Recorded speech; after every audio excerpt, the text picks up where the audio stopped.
The day I moved in with Uncle John and Aunt Maria, my life took a sharp turn. Their house was nothing like the warm, loving home I'd lost. It was colder, stricter, a place where laughter seemed to echo with a hint of bitterness. Ellie, their daughter, met me with a stare that could freeze boiling water. "Great, now we've got a charity case living with us," Ellie muttered under her breath as I lugged my suitcase into what would be my new room. Aunt Maria shot her a look. "Ellie, that's enough. She's family, and we're doing the right thing." Uncle John, a man of few words, simply nodded. "You'll follow our rules here, Ruth. We expect you to contribute like everyone else." I nodded, too overwhelmed to speak. I was just 11, trying to find my footing in a world that had suddenly turned upside down after my parents died in a car accident. The first few days were a blur of new rules and chores.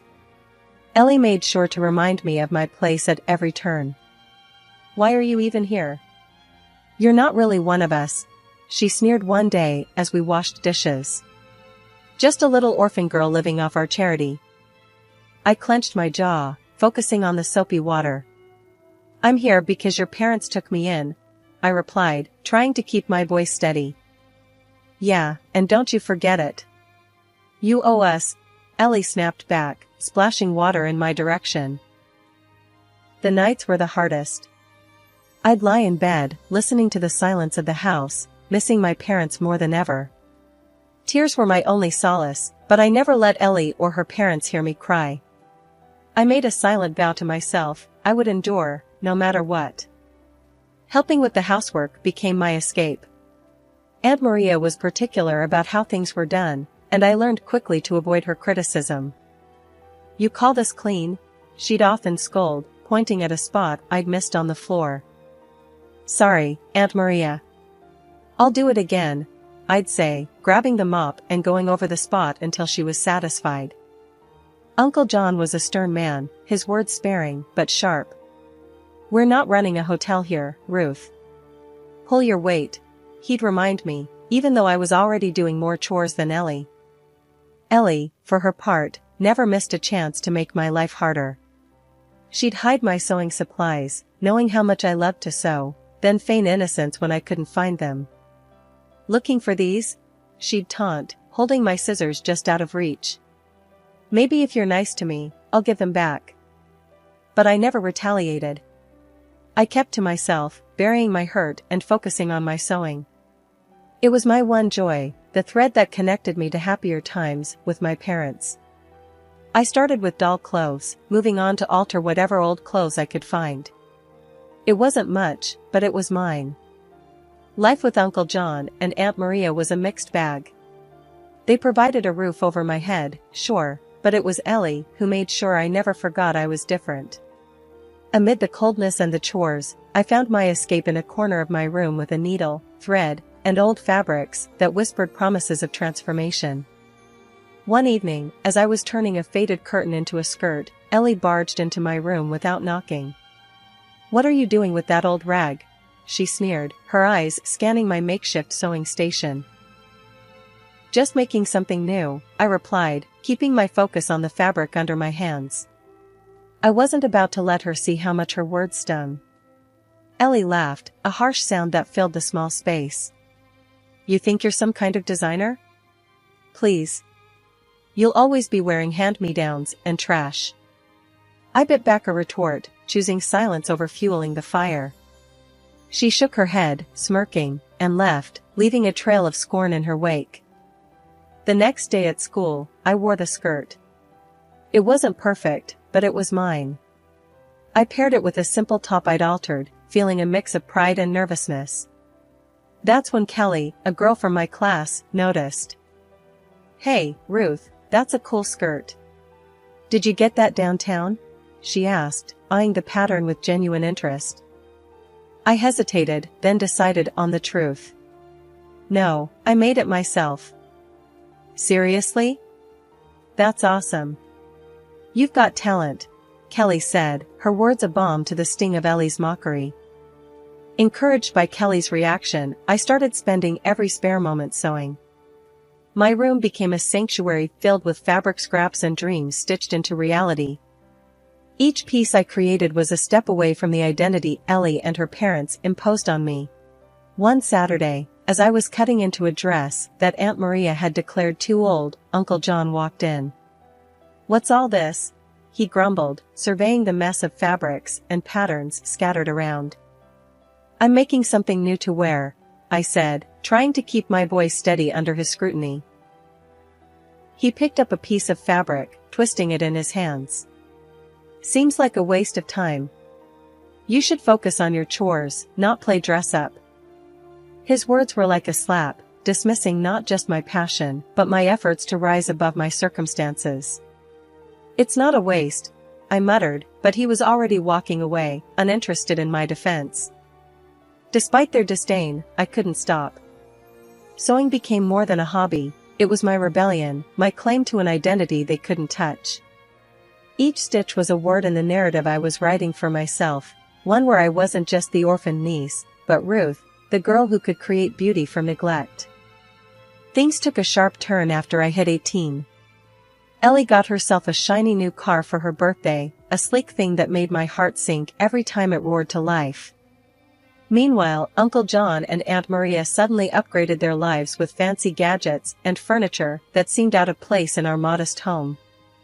It was clear they were living it up, while I was left figuring out how to stretch every penny. One day, as I was mulling over the idea of getting a job post-high school, Aunt Maria dropped a bombshell. "Your parents left you some money for college," she said nonchalantly, as if mentioning the weather. I was stunned. "Really? I had no idea." "Yeah, but there's a catch," Uncle John chimed in, his tone sharp. "You're staying local for college. It's safer, and we can keep an eye on you." My dream of leaving for a big city to study fashion design crumbled. But "No buts," Aunt Maria cut me off. "We've decided. You can thank us later." I swallowed my protests. Arguing was pointless. So, I enrolled in the local college, my dreams of fashion design barely hanging by a thread.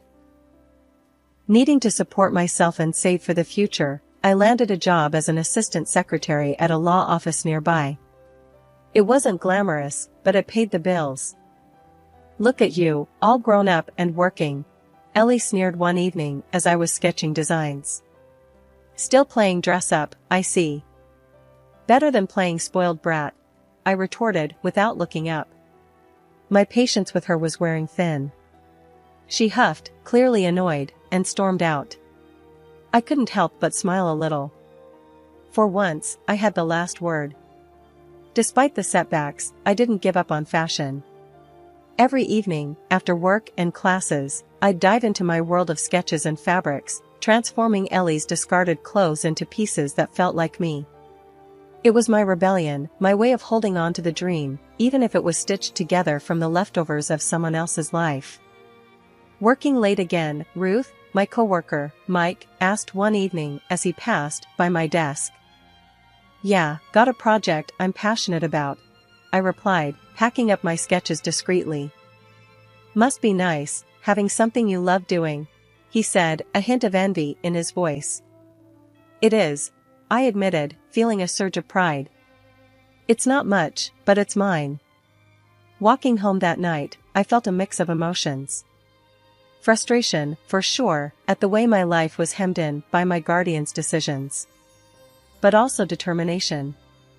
I might have been forced to stay local, but I wasn't going to let that define me or my future. The more time passed, the more I started to feel like I was living in a house of cards, about to crumble at any moment. Uncle John and Aunt Maria, who once lived as modestly as monks, were suddenly splurging like lottery winners. First, it was Aunt Maria flaunting a fur coat so pricey, it could have fed us for months. Then, Uncle John brought home a TV so big, you'd think we were running a cinema out of our living room. And Ellie, who never lifted a finger for work or study, was now flashing gadgets I'd only seen in glossy magazine ads. It didn't add up. I wasn't a genius at math, but even I knew our household budget couldn't magically stretch to cover luxury splurges. They were being dodgy about where all this cash was coming from, and it set my nerves on edge. One evening at dinner, with the new TV blaring some reality show in the background, I decided to poke the bear. "So, where's all this new stuff coming from?" "Last I checked, we weren't hitting the jackpot every week," I said, trying to keep my voice light, but my words came out sharper than I intended. Aunt Maria shot me a look, her eyes narrowing. "That's none of your business, young lady," she snapped, her tone icy. Uncle John, caught off guard, almost choked on his food. Coughing, he managed to say, "Well, I got a promotion at work." "Yeah, that's it. A big one." "Promotion, huh?" I pressed, not buying it for a second. Must have been one heck of a jump to start throwing money around like this. Ellie, sensing tension, quickly chimed in with her usual snark. "What's it to you, Ruth? Jealous much? Not all of us need to scrape by, you know." I clenched my fists under the table, feeling a mix of anger and confusion. "Just curious is all." Seems weird, doesn't it? Suddenly living like kings out of nowhere. The room went silent, the only sound coming from the TV's chatter. Uncle John and Aunt Maria exchanged glances, a silent conversation passing between them. Finally, Uncle John cleared his throat. "Let's just say we've been careful with our savings, all right? No need to worry your little head about it." "Careful with savings?" "Right." I knew something was off. The dots weren't connecting, and their answers were as flimsy as a house of cards in a windstorm. That night, as I lay in bed, the pieces of the puzzle nagged at me. The fur coat, the TV, Ellie's gadgets, and the documents. Those endless documents they had me sign, always with the excuse that it was for benefits or some other vague reason. I trusted them, never bothering to read what I was signing. But lying there, it hit me like a ton of bricks. Could those signatures of mine be the source of their sudden wealth? The deception swirling around my guardian's sudden wealth weighed heavily on me, but amidst the chaos, a sliver of light shone through. Tom. He worked part-time at the law office, a law student with a sharp mind and a kind heart. Our connection was immediate, a bond formed over shared dreams and the mundane realities of office life. One afternoon, while organizing files, our hands brushed, sending a jolt of electricity through me. We locked eyes, and he smiled. "Ruth, you ever think about escaping this place?" he asked, his voice low. "All the time," I admitted, feeling a flush of warmth. "But it feels like I'm stuck in quicksand." He nodded, understanding. "Well, if you ever need a partner in crime, you know where to find me." It was a joke, but it sparked something between us, a flicker of rebellion against the constraints of our lives. Our secret rendezvous became the highlight of my days, stolen moments filled with laughter and dreams. But as our connection deepened, Aunt Maria grew suspicious. One evening, she cornered me in the kitchen. "I've seen you sneaking around with that boy from the office." "Don't think I haven't noticed," she hissed, her eyes boring into mine. I tried to keep my composure. "Tom's just a friend, Aunt Maria. Nothing to worry about." "A friend, huh? Don't play me for a fool, Ruth. You're not to see him again."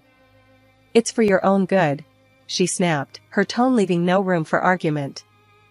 I was stunned. "You can't control who I see or what I feel. Tom's a good person." Aunt Maria's face hardened. "I won't have you ruining your future for some boy. You'll thank me one day." I bit my tongue, anger and frustration boiling inside. It was clear she wouldn't listen. From that moment, Tom and I knew we had to meet in secret, our love a forbidden flame that refused to be extinguished. "Looks like we're modern-day Romeo and Juliet," Tom joked one night as we huddled in the shadows of a park, far from prying eyes. "I guess that makes Aunt Maria the villain in our story," I replied, trying to smile, despite the bitterness in my heart. "We'll find a way out of this, Ruth. Together," Tom said, taking my hand. His determination was comforting, a beacon of hope in the darkness. But our secret meetings couldn't go unnoticed forever. Ellie, ever the spy, caught us one day and wasted no time in running back to Aunt Maria and Uncle John. The confrontation that followed was explosive. "You're grounded. No more job, no more college until you learn your place," Uncle John declared, his face red with anger. "You can't do this. You're not my jailers." I shot back, defiance rising in me. Aunt Maria's laugh was cold and sharp. "Oh, but we can, dear. You'll learn to obey, or you'll lose everything." The threat was real, and the stakes were higher than ever. In the dead of night, Tom and I made plans to fight back, to reclaim my inheritance and our freedom. "It's us against the world, Ruth. We'll expose their lies and build our own future," Tom whispered, his words a vow I clung to. It was a chilly Thursday evening, the kind where the wind seemed to whisper secrets as it passed. Tom and I were huddled in the dim light of his tiny apartment, the only place we felt safe from Aunt Maria and Uncle John's prying eyes. The documents I had secretly photographed lay spread out on the coffee table between us, a silent testament to the betrayal I was about to uncover. "Are you sure you're ready for this, Ruth?" Tom asked, his voice laced with concern. He knew the weight of what we might discover. I nodded, my heart hammering in my chest. "I need to know, no matter how bad it is." We started with the will of my parents, a document I had never seen before. As Tom read it aloud, the reality of their love for me, their hopes for my future, hit me hard. They had left me not just their savings, but also investments and properties, a legacy meant to secure my life. And there, in clear legal language, was the clause about my inheritance coming into full effect at 18. "So, they've been lying to you, Ruth. All this time," Tom said, his voice tight with anger. "But why? How could they just use me like this?" The betrayal stung, a bitter pill to swallow. We dug deeper, examining the documents I had signed. Tom's legal knowledge helped unravel the complex web of deceit. "Look here," he pointed out. "By signing this, you basically allowed them access to your funds. They've been funneling your inheritance into their accounts." The realization hit me like a freight train.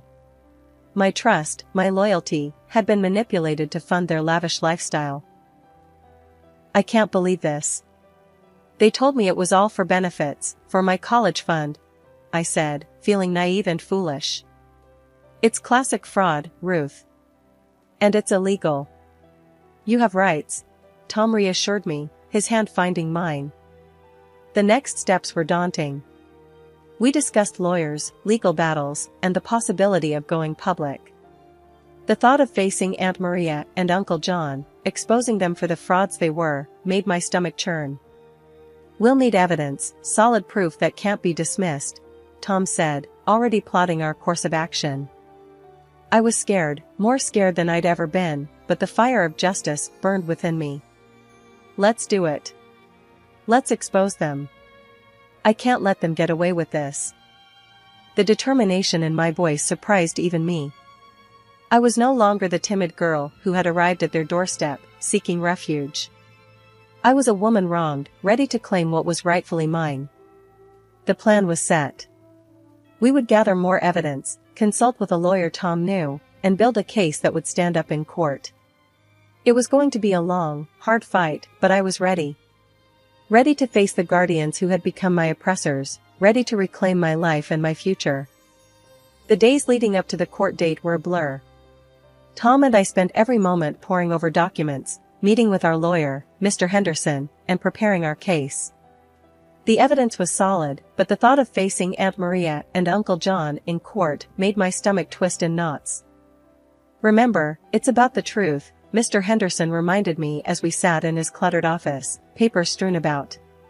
"Stick to the facts, and we'll get through this." The day of reckoning arrived faster than I had hoped. The courtroom was cold, sterile, and filled with the murmurs of onlookers. Uncle John and Aunt Maria sat across from us, their faces stoic, betraying no sign of guilt. "Ms. Thompson, can you confirm that you were unaware of the contents of the documents you were signing at the request of the defendants?" the judge asked, his gaze fixed on me. "Yes, Your Honor." I trusted them. I thought they were looking out for me, I replied, my voice steady, despite the turmoil inside. Aunt Maria's lawyer was slick, trying to paint me as an ungrateful niece, biting the hand that fed her.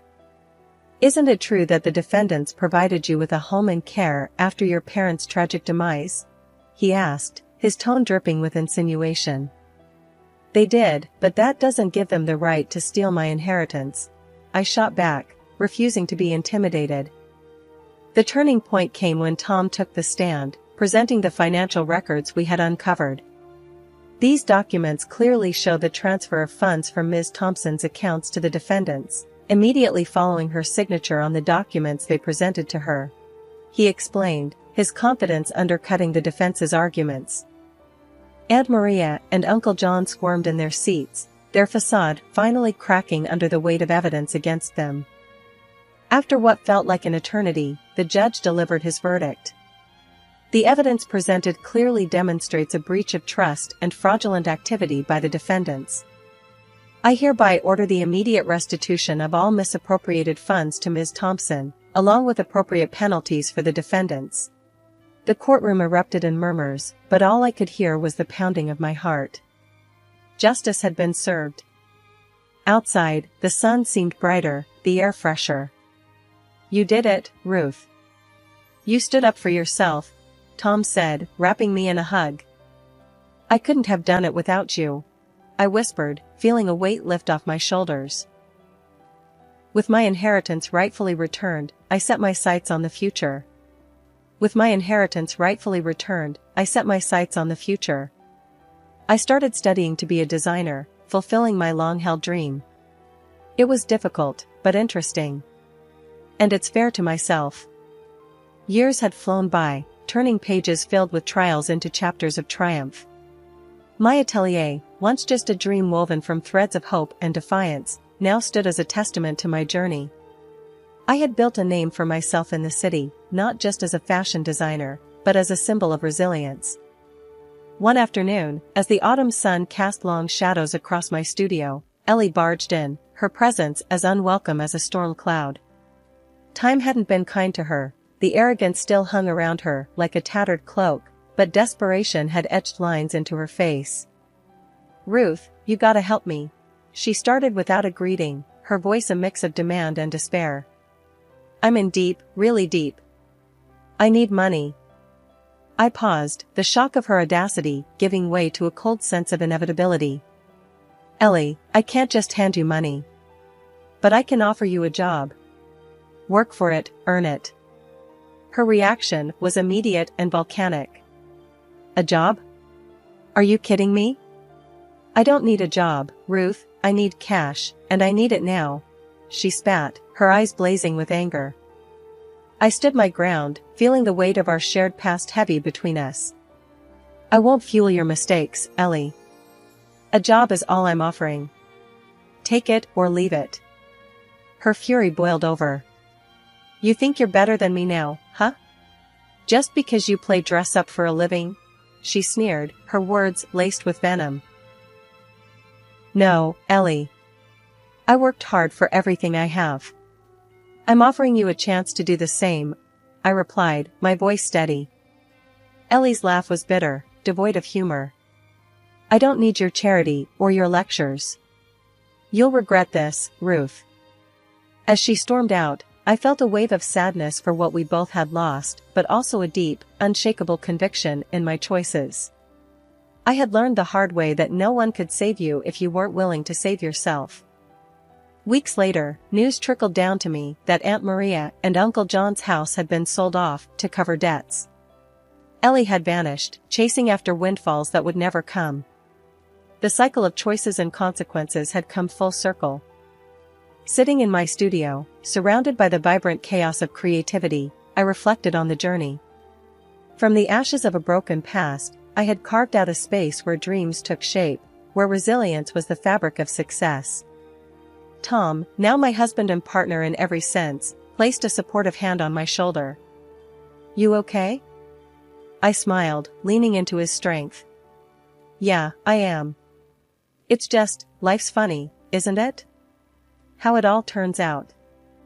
He squeezed my shoulder gently. It's not just life, Ruth. It's you. You made this happen. You turned the odds into your masterpiece. As the sun dipped below the horizon, casting a golden glow over the city, I realized he was right. This wasn't just a new chapter, it was a whole new book, one where the pages were filled with the colors of hard-won joy and the quiet strength of redemption.